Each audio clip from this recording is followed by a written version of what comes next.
Bien le bonjour les amis du potager de Gaia 02. Alors, qu'est-ce qu'il y a dans la serre en ce moment? Alors, pas grand chose. Mais sachant que de toute façon, il faut préparer le terrain pour pouvoir, enfin, je veux dire le sol dans la serre pour pouvoir ensuite mettre fin du mois les tomates. Mais cependant, il reste encore des salades à récolter qui sont en train encore de se développer. Donc, je vais dire que d'ici la fin du mois, lorsqu'on aura à s'occuper de mettre les quasi 50 pieds de tomates dans la serre, eh bien, on a le temps de récolter encore de la salade. Donc là, on a de la laitue, Apia, et également de la Batavia. Alors, Batavia, on en a que à peu près 5 plants, mais bon, elle est en train de se former. Alors qu'est-ce qu'on a aussi ici? On a mis les plants de poireaux qu'on a semés, et donc ils sont en train, alors bien sûr on n'est qu'en avril, hein, ils seront repiqués en pleine terre quand on sera au mois de juillet, donc on a encore le temps de voir venir. Alors ici on a mis des graines de belle de nuit, pour l'instant bah, ça donne rien, mais on désespère pas à ce que ça lève.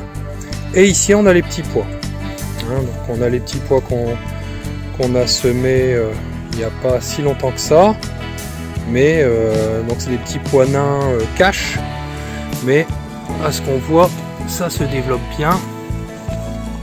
On a les feuilles qui arrivent. Donc ça devrait le faire. Ça devrait le faire. Alors, comme vous voyez, ça sort. Et puis quand ça atteindra une certaine taille, on pourra les repiquer en pleine terre. Voilà, donc ce qu'il faut toujours regarder en même temps, de temps en temps, c'est par exemple on prend un pot, puis on regarde où en sont les racines. Voilà, elles sortent pas par en dessous, donc ça va. Et donc on fera un repiquage dès qu'ils auront atteint, bon je vais dire à peu près cette taille là, au-dessus du pot, pas plus. Voilà, et donc c'est ici, alors qu'on repiquera tous les plants de tomates, enfin une partie parce qu'en fait les tomates cerises seront à l'extérieur. Donc en fait c'est tout simple, on a un câble qui est tiré d'un bout à l'autre à ras du sol. On a des ficelles qu'on va mettre tous les 30 cm. Et à chaque fois qu'on change de catégorie de tomates, eh bien, on met une petite étiquette avec le nom dessus du type de tomate qu'on mettra. Ensuite on met les pieds de tomates les uns derrière les autres et on remet une étiquette, je vais dire, quand on change de variété de tomates. Voilà. Donc cette année, on va mettre les pieds de tomates donc tous les 30 cm comme les autres années, parce que ça marche bien, autant continuer comme ça. Et puis le miscanthus que vous voyez donc dans l'allée centrale, eh bien on le mettra également en tant que paillage au niveau du sol de la serre, comme cela. S'il y a des adventices, eh bien il n'y aura aucune difficulté à les enlever, parce que quand on met le miscanthus, une des particularités de ce paillage, c'est que justement les adventices qui sont parfois bien difficiles à enlever, et bien là, comme ça garde l'humidité, ça s'enlève tout seul. Voilà pour le petit tour de la serre. Alors ici, à l'extérieur de la serre, tout juste en face, on a remis la bâche au-dessus de la butte qui accueillera des cucurbitacées. Alors, qu'appelle-t-on cucurbitacées pour ceux qui ne le savent pas? Eh bien, ce sont par exemple les potirons. Alors, dans la famille des cucurbitacées, on a les potirons, mais on a aussi les courgettes. Alors, on ne mettra pas de courgettes parce que bon, personnellement, je vois pas l'intérêt, hein, puisqu'en fait, le but d'avoir mis un grand morceau de bâche ici, c'est pour permettre donc aux potirons de descendre et puis de courir et puis de faire leurs fruits à peu près ici. Voilà, donc on mettra cette année des butternuts qu'on va semer ces jours-ci. On mettra également logiquement des potimarrons. Alors ici il y a des fenêtres parce que on est en train d'en accumuler pour faire une serre à semis avec des fenêtres. Voilà. Ici il nous reste quelques poireaux à récolter. Bon, pas bien gros, mais en fait l'erreur vient de moi. Pour la simple et bonne raison, c'est que cet hiver j'aurais dû mettre du fumier au pied des poireaux pour les protéger et les nourrir, parce que c'est un légume qui est très gourmand, le poireau, et mettre un paillage par au-dessus avec entre autres des feuilles mortes. Qu'a-t-on d'autre? Eh bien, on a commencé donc également, on a réalimenté une butte, toujours pour des cucurbitacées, donc butternut ou alors potimarron, on verra ce qu'on fera couvert dessus, sachant que l'année dernière on a mis des potimarrons. Comme on a changé la butte en elle-même, on peut se permettre de remettre au même endroit le même légume. Alors ici on a la bâche à salade qui est là, mais en fin de compte elle va se décaler un petit peu, puisque c'est malgré tout au même endroit qu'on a produit des salades l'année dernière, donc on va pas produire la même chose au même endroit. Ici donc on a d'autres allées, toutes faites avec du broyat, et donc d'autres parcelles délimitées par les bâches qui accueilleront également d'autres cultures. On ne sait pas encore exactement lesquelles, parce que cette année j'ai été un petit peu fouillis, je dirais, pour déterminer ce que j'allais produire. En tout cas, une chose est certaine, c'est que au niveau de la production, ce qu'on va faire, c'est que on va remettre des pieds d'artichaut. Et pour cela, puisqu'on était en train de se faire tout manger par les campagnols, parce qu'à la campagne voilà, il y a beaucoup de campagnols, eh bien on va se servir de pneus dont on va enlever une partie. Donc par exemple, toute cette partie-ci, on va le couper à ras. Dans le fond, on va mettre un grillage pour empêcher donc les campagnols de passer. Et puis on viendra mettre les plants d'artichaut, mais aussi d'autres plants, de façon à s'assurer que la production soit maximale. Ici on a stocké donc du fumier derrière de cheval.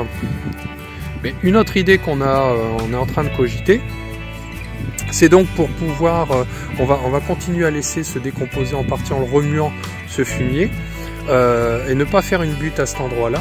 Mais ce qui est certain, c'est que ce qu'on va faire, on va récupérer du crottin de cheval pur, qu'on mettra dans des bidons avec de l'eau de pluie, et on viendra créer des tranchées, et dans ces tranchées, on viendra déverser des seaux de ce crottin de cheval dilué, de façon à mettre le maximum d'énergie pour tout ce qui est certains plants, comme les melons, mais aussi les pastèques, enfin tous les plants qui sont très gourmands. Les troncs d'arbres, bon, eux ils commencent à... ils partent pas en morceaux, donc on peut encore avoir éventuellement l'année prochaine des pleurotes. Et cette année on a quand même eu plus de 4,5 kg de pleurotes, ce qui est pas mal du tout. Ici on a une partie de la terre qu'on a enlevée pour commencer à faire le plan d'eau. Mais on va imaginer autre chose pour aller beaucoup plus vite dans la réalisation de ce plan d'eau, en utilisant entre autres la motobineuse pour égrainer la terre et ne pas avoir à extirper des gros blocs de terre. Hop. Alors ici, comme toujours, nos chers poupoules, avec leur poulailler 5 étoiles, toujours aussi en forme. Allez mes mères, mes pupus. Ça va? Et donc ici, on avait à cet endroit-ci, tout juste derrière, l'année dernière on avait produit des melons et des pastèques. Ça a très bien marché pour ce qui est des pastèques, les melons un peu moins.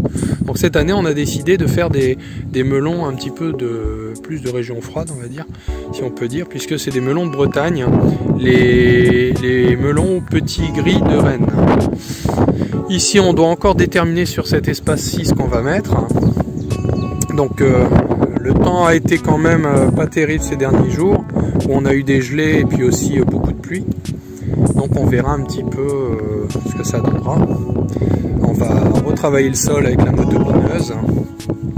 Et donc cette bâche, elle va être déplacée, puisque c'est la bâche qui va servir à repiquer les bulbilles d'oignons rouges, puisque l'année dernière ça a super bien marché. Et donc on va reproduire cette expérience, parce que quand on produit bien des oignons, on refait. Hein. Donc là, on est à la deuxième année, là, les fraisiers ils reprennent bien. On a 40 pieds de fraises. Donc ils ont tous repris, bon, hormis certains qui se sont fait un petit peu manger, entre autres celui-ci, on dirait qu'il sort de terre. Voilà. Sinon les autres, il n'y a pas de souci. Hein. Bon, après il y en a certains, il faudra enlever les mauvaises herbes, sinon ils reprennent. Et donc on va en remettre jusqu'au bout, puisqu'on en a à partir des stolons de l'année dernière. On en a refait, donc on va pouvoir en repiquer. Voilà, donc on a des parcelles là-bas aussi qui sont à déterminer ce qu'on va mettre dessus, mais bon, de toute façon en type de légumes, il n'y a pas de souci dans ce qu'il faut. On a entre autres les betteraves à faire cette année aussi, donc il n'y a pas de souci. Donc on a commencé à... il faudra qu'on décruode. Donc on a commencé à travailler, bon pas ce rectangle potager parce que c'est là où il y a les poireaux, mais celui-ci. Donc on enlèvera donc toutes les mauvaises herbes. Ici lui est à totalement refaire, puisque on commence à avoir les planches de coffrage qui se désassemblent, et il y a un côté où c'est totalement désassemblé. Ici on avait creusé un trou, on a mis énormément de fumier, donc on a même des restes de pots de fleurs qu'on a renversé, donc on va tout mélanger et donc ça servira à mettre des plants de légumes gourmands. Voilà. Donc ça c'est le fameux grillage dont je vous parlais, ça servira à mettre dans le fond des pneus. Donc c'est du costaud, hein. Donc les campagnols passeront pas au travers. Et comme je vous disais aussi, regardez ce rectangle potager surélevé est en train de se désassembler totalement, donc va falloir que je vois pour remplacer entre autres ça, parce que le bois il pourrit. La planche de coffrage, ça a l'air d'aller à peu près, même s'il y a du champignon qui se développe. Donc enlever une partie de la terre qui est ici, pour dire d'avoir plus facilement accès, rabattre la planche de coffrage et peut-être mettre des équerres en acier. Comme ça au moins ça bougera pas. Donc ici on a on va remettre du broyat pour empêcher les adventices de se développer. Et donc ici on a le pied de pivoine qui avait qu'une seule tige et qui par contre il va falloir que je récupère je sais plus c'était quoi comme pivoine, si c'était une rouge ou quoi. En tout cas elle se développe bien. Donc on va décruauder également, laisser au sol et puis mettre du broyat au-dessus, comme ça va en se décomposant, ça va nourrir le sol. Un autre rectangle potager. L'année dernière il y avait eu un grillage de mie pour faire grimper quelque chose dessus qui n'a pas grimpé parce que ça n'avait pas été suivi. Donc là en fait on va décruauder et puis on va mettre autre chose, toujours un plant de légumes, on verra lequel. On avait l'année dernière essayé de mettre tout le long du grillage des courgettes et des butternuts, ça n'avait pas pris. Peut-être le sol était trop compacté, donc cette année on va pas faire ça du tout. Enfin voilà.